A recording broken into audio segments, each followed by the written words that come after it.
O ritmo da vida hoje em dia está sincronizado com os relógios e calendários. Isso não é novidade.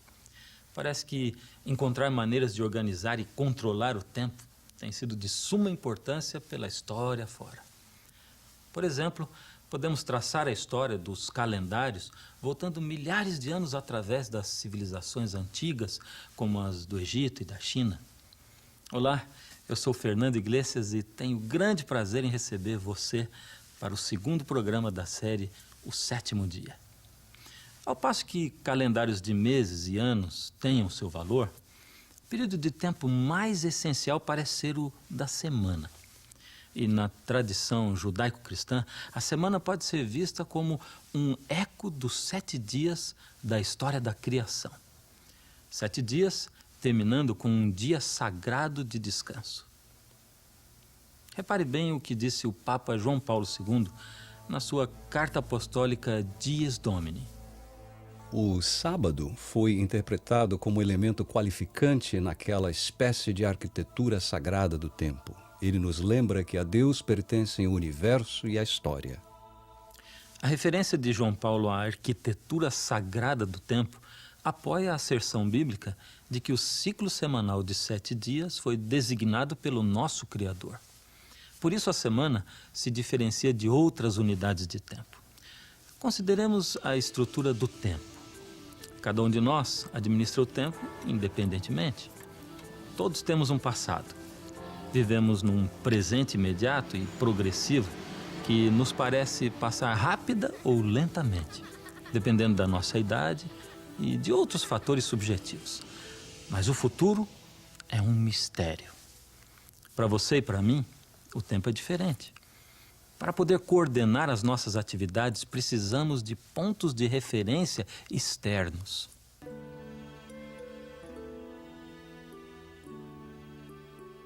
Dos elementos que precisamos para marcar o tempo, a maioria os temos desde a criação.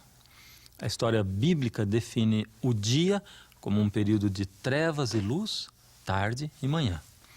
Isso se deve à rotação da Terra sobre o seu eixo. As unidades mais exatas do tempo, horas, minutos e segundos, são simplesmente frações do dia, isso é óbvio. O ano é o espaço de tempo determinado pela trajetória da Terra ao redor do Sol. O mês está baseado imprecisamente no ciclo completo das fases lunares e ajustado para que 12 meses constituam um ano. Já a semana é uma questão bem diferente. À primeira vista, é um espaço de tempo arbitrário, não relacionado com nenhum fenômeno natural. O registro mais antigo da semana é encontrado na literatura e arqueologia dos antigos semitas, que habitaram no sudoeste da Ásia antes do ano 2000 a.C. É realmente a semana uma unidade de tempo arbitrária e artificial? O astrônomo e antropólogo Anthony F.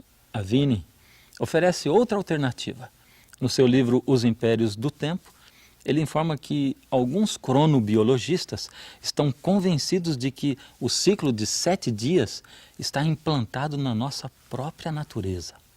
O biorritmo de 7 dias no corpo humano é uma das recentes descobertas da cronobiologia moderna. Por exemplo, agora se sabe que a probabilidade de rejeição de certos órgãos após o implante é maior em intervalos de 7 dias. A aceitação da semana de 7 dias, difundida durante milhares de anos, é uma evidência adicional da origem divina do ciclo semanal. Então, se a semana do Gênesis sobreviveu milhares de anos desde a semana da criação, por que o reconhecimento do Criador não foi preservado com o mesmo êxito? O livro de Gênesis fala da queda da família humana. De fato, Gênesis 6:5 diz que os pensamentos de seu coração eram maus continuamente. Portanto, Deus decidiu limpar o mundo por meio do dilúvio. E esteve o dilúvio 40 dias sobre a terra, e cresceram as águas, e levantaram a arca, e ela se elevou sobre a terra. E as águas prevaleceram excessivamente sobre a terra, e todos os altos montes que havia debaixo de todo o céu foram cobertos. Apesar desta dramática manifestação do poder de Deus e seu desgosto com aqueles que não seguiam o seu caminho, logo eles esqueceram de tudo outra vez. Ergueram ídolos para si em vez de adorar a Deus. E o conceito do ciclo semanal, com seus 6 dias de trabalho e o descanso do sábado, foi esquecido. Além do mais, incorporaram um ciclo semanal à astrologia, em vez de lembrar-se do Deus da criação. Por volta do ano 2000 a.C., vivia na cidade de Ur dos Caldeus o homem tido como um dos principais fundadores das 3 maiores religiões monoteísticas do mundo: judaísmo, cristianismo e islamismo. Segundo a Bíblia, Abrão, depois chamado Abraão, cumpre um papel importante no plano de Deus para reconquistar a família humana e revivificar o conhecimento do Criador. A religião de Abraão se distinguia em agudo contraste ante as idolatrias e superstições dos seus vizinhos. Ele adorava ao Criador, ao transcendental e invisível Deus, cuja sabedoria e poder eram manifestados pela própria existência do mundo. Ele tinha uma religião de fé, não de vista. Ele se relacionava diretamente com o seu Criador. Segundo o Antigo Testamento, o Deus Criador revelou as regras de relacionamento entre ele e a raça humana nos 10 mandamentos gravados nas tábuas de pedra. Estes mandamentos foram confiados aos descendentes de Abraão, os israelitas, como uma bênção para ser compartilhada com as nações do mundo. Lembra-te do dia do sábado para o santificar. 6 dias trabalharás e farás toda a tua obra, mas o 7º dia é o sábado do Senhor teu Deus. Não farás nenhuma obra, nem tu, nem teu filho, nem tua filha, nem o teu servo, nem a tua serva, nem o teu animal, nem o teu estrangeiro que está dentro das tuas portas. Porque em 6 dias fez o Senhor os céus e a terra, o mar e tudo que neles há, e ao 7º dia descansou. Portanto, abençoou o Senhor o dia do sábado e o santificou. Esse é o mandamento mais longo dos 10. Se caracteriza por incluir as credenciais divinas, declarando a identidade do legislador e confirmando a sua autoridade como criador para ordenar a adoração de suas criaturas. O mandamento de observar o sábado expõe a relação íntima que Deus mantém com a criação. Mostra que Deus não só cria, não só obra para trazer à existência o que não existia, o mundo físico, o mundo natural e tudo que existe nele, mas também mantém uma relação íntima com a criação, tomando tempo para contemplar a totalidade da criação, celebrando e apreciando o que foi criado. No 5º livro da Bíblia, Deuteronômio, se repetem os 10 mandamentos. Dessa vez, o significado do sábado é enriquecido porque está ligado ao livramento do povo de Israel da escravidão do Egito. Guarda o dia do sábado para o santificar, como te ordenou o Senhor teu Deus. Porque te lembrarás que foste servo na terra do Egito e que o Senhor teu Deus te tirou dali com mão forte e braço estendido. Pelo que o Senhor teu Deus te ordenou que guardasses o dia de sábado. Nós participamos da redenção de Deus, tal como Israel participou da redenção de Deus. Porque Deus nos livrou de algo. Ele livrou os antigos israelitas do Egito, do opressor faraó. Assim também Deus nos livra individualmente da opressão de Satanás e do pecado que nos destrói. As pessoas precisam mesmo encontrar um santuário no tempo, o qual é o sábado. Estamos sobrecarregados e impelidos pelo mundo material e pelas nossas próprias criações materialistas. O sábado torna-se a liberação dessas coisas, da escravização aos produtos, à tecnologia, às finanças, a todas as coisas que nos fazem trabalhar freneticamente para produzir mais e mais. Já que o sábado do 7º dia tem um significado tão rico, e já que é parte dos 10 mandamentos, por que tantas pessoas não observam hoje? É uma pergunta importante, principalmente pelo fato de que muitos reconhecem que esse e o resto dos 10 se referem não só ao povo de Israel, como também a toda a família humana.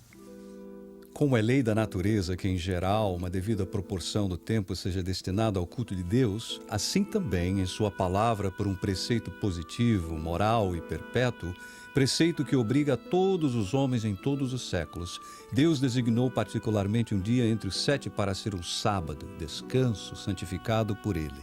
O descanso do sábado era obrigatório no Éden e está em vigor desde então. Este mandamento começa com a palavra lembra-te, mostrando claramente que o sábado já existia quando Deus escreveu esta lei nas tábuas de pedra no Sinai. Como podem dizer os homens que este mandamento foi abolido quando eles mesmos reconhecem que os outros 9 estão ainda em vigor?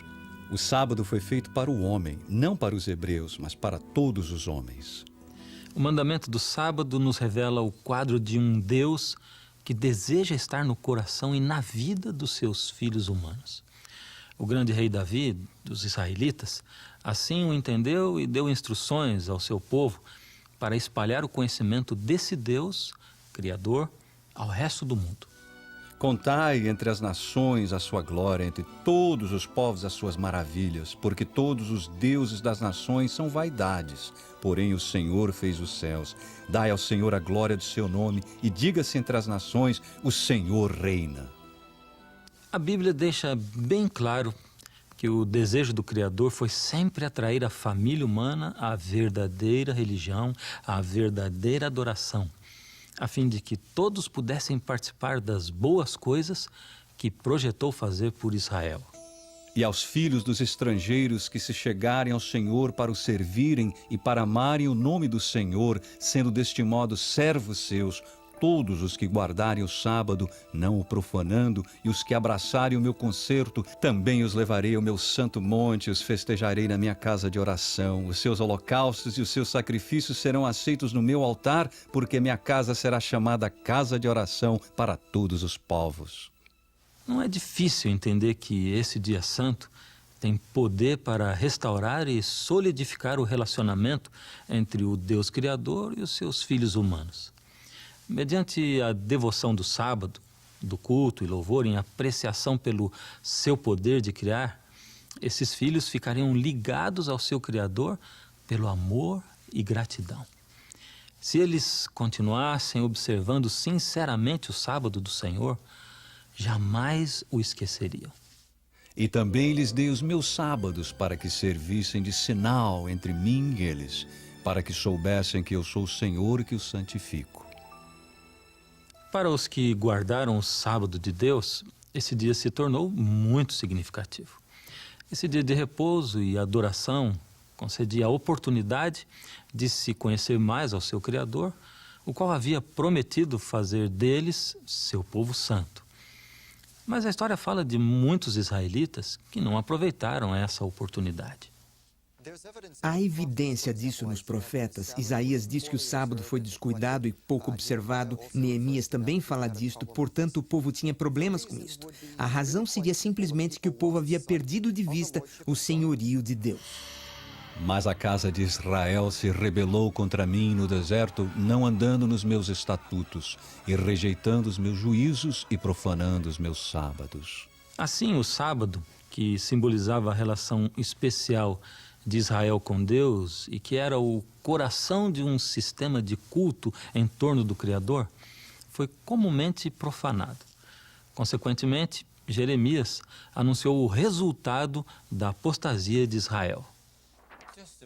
Imagine só o profeta Jeremias, subindo e descendo pelas ruas da antiga Jerusalém. Não eram boas novas as que trazia ele.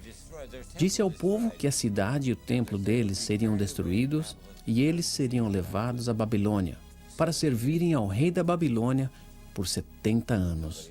Ninguém deu ouvidos. Desde cerca de 605 a.C., o exército de Nabucodonosor, rei do novo Império Babilônico, invadiu vez após vez a pátria dos israelitas. Finalmente, esse exército destruiu a cidade de Jerusalém e levou a maioria dos habitantes ao exílio. Foram levados à Babilônia alguns enquanto outros foram dispersos pelo império.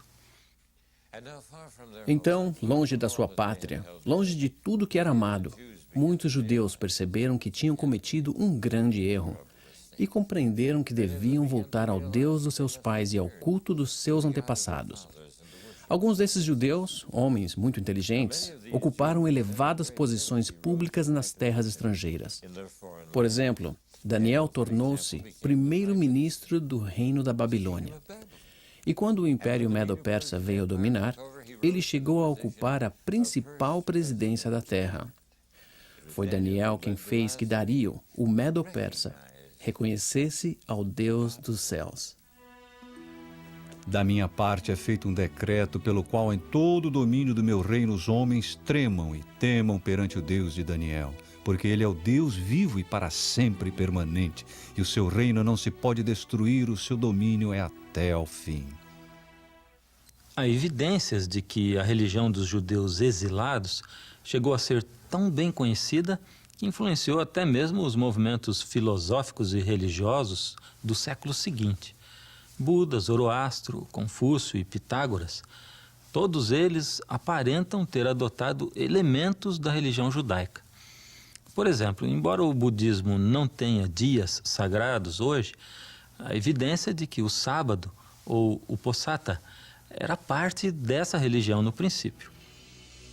O Benedito estabeleceu uma regra para observar o santo dia do sábado, e ele sugeriu que na reunião do 7º dia todo monge cuja consciência lhe perturbava deveria confessá-la perante a Assembleia dos Irmãos. Arthur Lloyd, no seu livro O Credo da Metade do Japão, diz que a Ordem dos Monges guardou sagradamente seus dias de sábado por muitos séculos.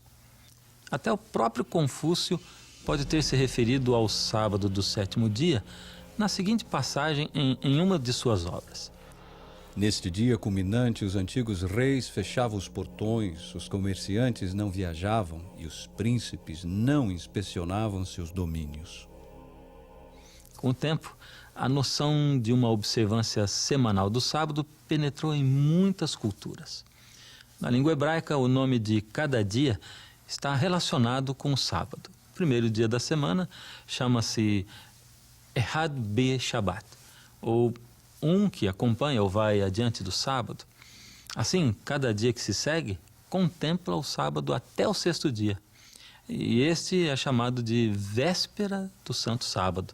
Portanto, o dia 7º é sábado. Em mais de 100 línguas antigas e modernas, o nome do 7º dia do ciclo semanal significa repouso, ou o seu equivalente. Parece então que alguns judeus durante o exílio alcançaram mais êxito no setor no qual sua nação havia fracassado do que em tempos de paz e prosperidade.